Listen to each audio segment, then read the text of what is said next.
Okay, let's talk about faith. Walking by faith isn't about blind optimism or hoping things are just going to work out. It's actually having confident trust in a God who has proven himself time and time again. 2 Corinthians 5:7 says, "For we walk by faith and not by sight." This verse reminds us that our faith isn't based on what we see, and that's a good thing, but in a God who sees everything, past, present, and future, and promises to work all things together for good. I mean, think about how we trust people in our own lives. Trust doesn't just come out of thin air, it develops as we see someone's character and their reliability. And the same is true with our faith in God. We don't have to muster up faith on our own, it's rooted actually in God's character and his track record shown throughout the Bible and in our own lives. And this is why faith really is a gift that God gives to those who truly trust that he is good. Take David, a young shepherd boy facing his giant, as an example. David didn't rely on his own strength. He had faith in God because he knew God had delivered him before from lions and bears.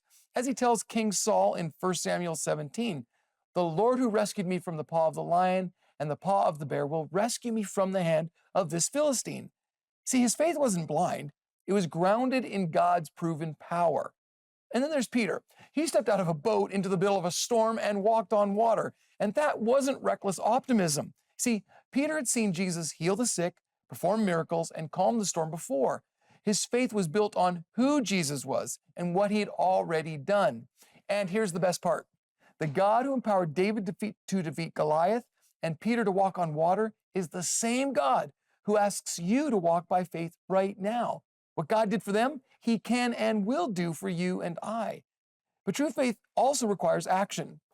David still had to face the giant, and Peter still had to step out of the boat. In the same way, you and I need enough trust in God's character to act on what he's asking us to do, even when it seems counterintuitive, countercultural, or impossible. So today I want to encourage you to choose to believe. Choose to walk by faith, trusting in a God who never fails, who never gives up, and who is always with you. See, faith isn't about feeling confident. It's about knowing the one who you trust is worthy of that confidence. Trust him today because he has proven time and time again that he is faithful. And that kind of faith is a stepping stone to becoming the person God has called you to be.